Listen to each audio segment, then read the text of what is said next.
வணக்கம். நான் உங்கள் ராமன். மொழியாம் எம் இனத்தின் வழியாம் எம் குலத்தின் நல் ஒளியாம் அறத்தை அறிந்த மொழி அன்பை பகிர்ந்த மொழி அறிவை உணர்ந்த மொழி எம் மொழியாம் செம்மொழியாம். பிரபஞ்சத்திடம் பேசி பிரபஞ்சத்தையே கட்டுப்படுத்தக்கூடிய ஒரு மொழி உண்டு என்றால் அது எம் இனம் காக்க மறந்த தமிழ் மொழி மட்டும்தான். மொழி அப்படிங்கிறது சாதாரண விஷயமே கிடையாது.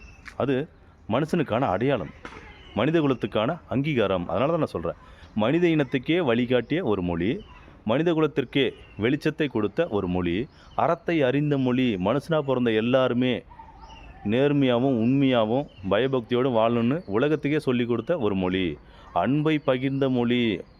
மனுஷனாக பிறந்த எல்லாருமே வாயில்லாத ஜீவன்களிடத்திலே அன்பாக நடந்து கொள்ள வேண்டும் என்று அன்பை பகிர்ந்த மொழி, அறிவை உணர்த்திய மொழி.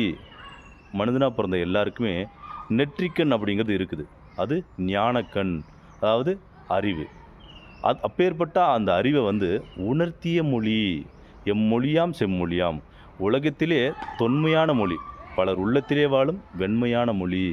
இந்த மொழியை இயற்கைக்கிட்ட பேசுனீங்கன்னா அந்த இயற்கையே கட்டுப்படுமாம். அப்பேற்பட்ட அந்த மொழி எம் இனம் காக்க மறந்த தமிழ்மொழி மட்டும்தான். வருடத்திற்கு வருடம் சித்திரை காணும் என் இனம், எப்போது நித்திரை காணுமோ என்னை படைத்த இறைவா. வருஷத்துக்கு வருஷம் நாங்கள் சித்திரையை காணுறோம். எப்போ நாங்கள் நித்திரையை காண போகிறோம்? இந்த இனம் எப்போ நிம்மதியாக உறங்க போகுது? என்னை படைத்த இறைவா. அனைவருக்கும் என் இனிய தமிழ் புத்தாண்டு நல்வாழ்த்துக்கள்.